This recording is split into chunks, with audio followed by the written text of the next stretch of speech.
नमस्कार दोस्तों। स्वागत है आपका आपके अपने चैनल बुद्ध की बातें में। मैं हूं धीरज बौद्ध और आज हम बात करने जा रहे हैं एक ऐसे सुत्त की जो आज भी उतना ही प्रासंगिक है जितना 2500 साल पहले था। आज हम बात करेंगे सुत्त निपात अध्याय 2 चूलवग्घ के एक अत्यंत प्रसिद्ध और महत्वपूर्ण सुत्त पराभव सुत्त के बारे में। ये सूत्र हमें बताता है कि इंसान के पतन के 12 मुख्य कारण क्या हैं, और वे इतने स्पष्ट हैं कि आज भी हर कारण हमारे जीवन में पूरी तरह लागू होता है। दोस्तों, पराभव का मतलब है अवनति, गिरावट या बर्बादी। ये सूत्र बुद्ध के एक महत्वपूर्ण उपदेश का हिस्सा है, जहां एक देवता ने भगवान बुद्ध से पूछा था, भंते, इंसान के पतन के कारण क्या हैं? बुद्ध ने बहुत ही व्यावहारिक और सीधे तरीके से 12 कारण बताए जो किसी भी व्यक्ति, परिवार या समाज के पतन का कारण बन सकते हैं। ये सिर्फ एक धार्मिक चर्चा नहीं है, ये एक व्यावहारिक जीवन गाइड है जो आज के समय में भी उतनी ही उपयोगी है। पराभवंतम पुरुषम मानवो जानमागमा ब्रूहि में भगवा धम्मम येन सच्चेन ना भवी। हिंदी अर्थ। एक देवता ने बुद्ध से पूछा, भगवन, कृपया मुझे बताइए मनुष्य का पतन किन कारणों से होता है ताकि वो उनसे बच सके। असद्धो अकतन्यु च संधिच्छेदो च यो नरो हतावकासो दुब्भी च सो मच्च्यो पराभवो। हिंदी अर्थ। मनुष्य का पतन इन कारणों से होता है। पहला, श्रद्धा का अभाव।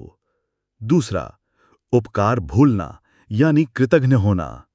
तीसरा, दूसरों का भरोसा तोड़ना। चौथा, अवसर गंवाना। और पांचवा, विश्वासघात करना। दोस्तों, कहा जाता है कि एक देवता बुद्ध के पास आए। उन्होंने मनुष्यों को देखा कि कई लोग धनी हैं, शिक्षित हैं, शक्तिशाली हैं, फिर भी उनका पतन हो जाता है। तो देवता ने प्रश्न किया, भगवन, मनुष्य किन कारणों से नीचे गिरता है? बुद्ध ने उत्तर दिया, जो व्यक्ति श्रद्धा नहीं रखता, उपकार भूल जाता है, अपने परिवार का नाश करता है, मद्यपान में लिप्त रहता है, आलसी होता है, बुरी संगति में पड़ता है, वही पराभव को प्राप्त होता है। इस प्रकार बुद्ध ने एक एक करके 12 कारण बताए जिनसे मनुष्य का पतन होता है। चलिए जानते हैं मनुष्य के पतन के कारण। पहला, अकल्याण मित्र। बुद्ध कहते हैं, जो चोर, शराबी, व्यभिचारी और जुआरी जैसे लोगों की संगति करता है, वो पतन की ओर बढ़ता है। आज के समय में अगर आपके दोस्त नशे में डूबे रहते हैं, गलत काम यानी भ्रष्टाचार, धोखाधड़ी, अपराध करते हैं, तो चाहकर भी आप उन आदतों से दूर नहीं रह पाते। धीरे धीरे उनका प्रभाव आपके जीवन पर भी पड़ने लगता है। दूसरा, असत्प्रियता यानी झूठ से प्रेम। बुद्ध कहते हैं, जो व्यक्ति सत्य से नफरत करता है और झूठ से प्रेम करता है, वो पतन को प्राप्त होता है। आज के समय में जो लोग हर छोटी बड़ी बात में झूठ बोलते हैं, वे कुछ समय तक लाभ उठा सकते हैं, लेकिन अंततः विश्वास और सम्मान खो बैठते हैं। समाज और परिवार दोनों उनसे दूरी बनाने लगते हैं। तीसरा, निद्रालुता यानी आलस्य। बुद्ध कहते हैं, अत्यधिक सोना, कामचोरी और आलस्य मनुष्य को पतन की ओर ले जाते हैं। आज के समय में यदि छात्र पढ़ाई की बजाय केवल मोबाइल, गेम और सोशल मीडिया में समय गंवाते हैं या कामकाजी लोग टालमटोल करते रहते हैं, तो अवसर हाथ से निकल जाते हैं। आलसी व्यक्ति कभी आगे नहीं बढ़ पाता। चौथा, अनादर यानी श्रेष्ठ जनों का अपमान। बुद्ध कहते हैं, जो श्रेष्ठ और गुणी लोगों का अनादर करता है और उनसे सीखने के बजाय केवल आलोचना करता है, वो पतन को प्राप्त होता है। आज के समय में जो लोग बुजुर्गों, शिक्षकों या अनुभवी व्यक्तियों की बातों को नजरअंदाज कर उनका मजाक उड़ाते हैं, वे ज्ञान और मार्गदर्शन से वंचित रह जाते हैं।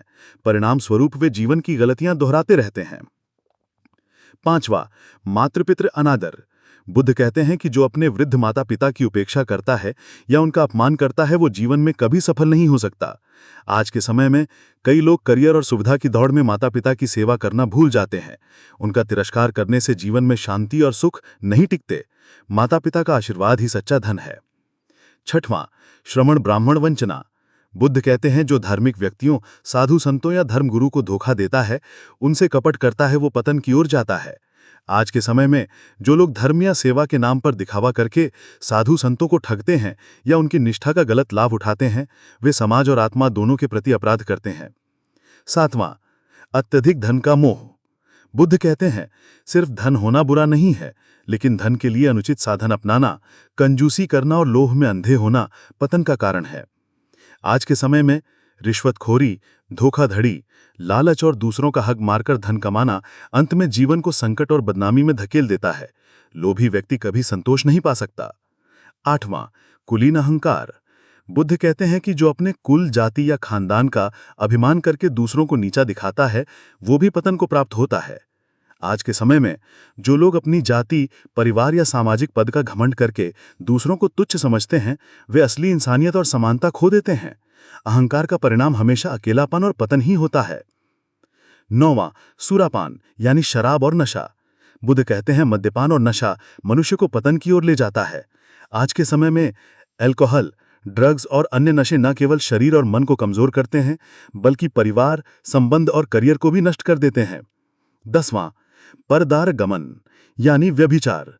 बुद्ध कहते हैं अवैध संबंध और चरित्रहीनता पतन के कारण है।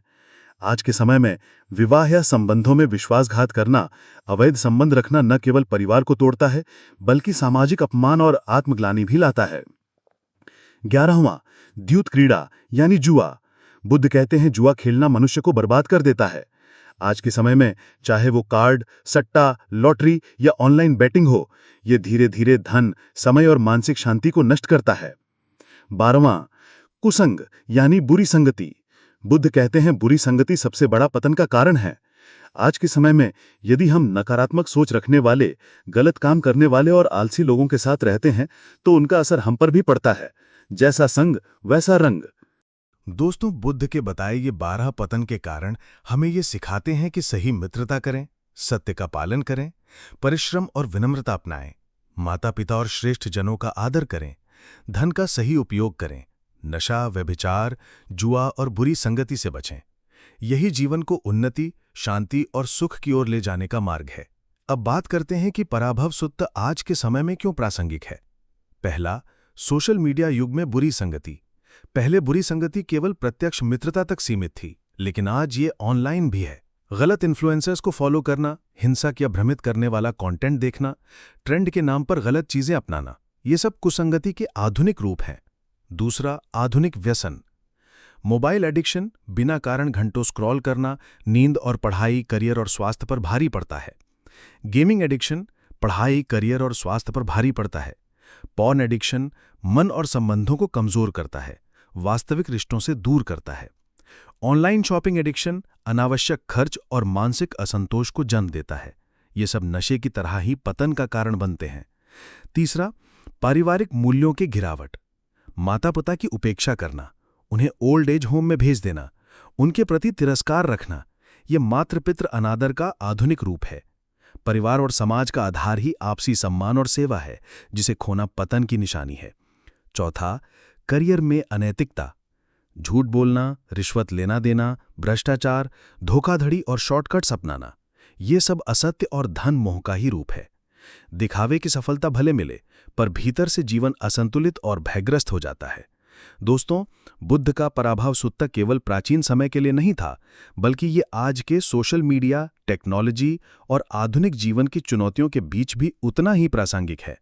यदि हम बुरी संगति, नशे और अनैतिकता से बचें और सत्य, परिश्रम, माता पिता व श्रेष्ठ जनों का आदर करें, तो जीवन संतुलित, सफल और शांतिमय हो सकता है। अब जानते हैं पराभव से कैसे बचें। पहला, सत्संग करें। अच्छे लोगों की संगति करें जो आपको प्रेरणा दें, बेहतर बनाएं। दूसरा, अनुशासित जीवन। समय पर सोना जागना, नियमित व्यायाम करना, संयमित भोजन करना। तीसरा, पारिवारिक मूल्य। माता पिता का सम्मान, परिवार के साथ समय बिताना। चौथा, सतत अध्ययन।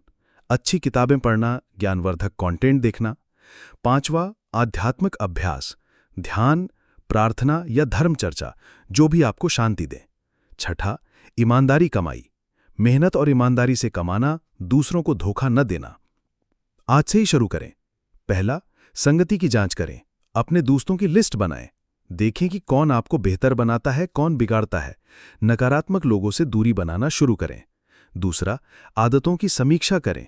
अपनी बुरी आदतों की लिस्ट बनाएं, एक एक करके छोड़ने की कोशिश करें। तीसरा, पारिवारिक संबंध। माता पिता के साथ वक्त बिताएं, उनसे माफी मांगें अगर कोई गलती हुई हो। चौथा, नई अच्छी आदतें, रोज 30 मिनट पढ़ना, ध्यान या योग, अच्छे लोगों से मिलना। दोस्तों, पराभव सूत्र सिर्फ एक धार्मिक ग्रंथ नहीं है, बल्कि ये एक जीवन की गाइड बुक है। भगवान बुद्ध ने 2500 साल पहले जो बातें कहीं, वे आज भी 100% सटीक हैं। याद रखिए, अच्छी संगति जीवन का आधार है। बुरी आदतें धीरे धीरे बर्बाद कर देती हैं। पारिवारिक मूल्य सफलता की नींव है। अगर ये वीडियो आपको पसंद आया हो तो बुद्ध की बातें चैनल को लाइक करना ना भूलें, सब्सक्राइब करें और कमेंट में बताएं कि आप कौन सी बुरी आदत छोड़ने जा रहे हैं। अगले वीडियो में हम बात करेंगे वत्सल सूत्र के बारे में, जो जाति प्रथा को खत्म करने वाला क्रांतिकारी सूत्र है। तब तक के लिए बुद्धं शरणं गच्छामि। जय भीम।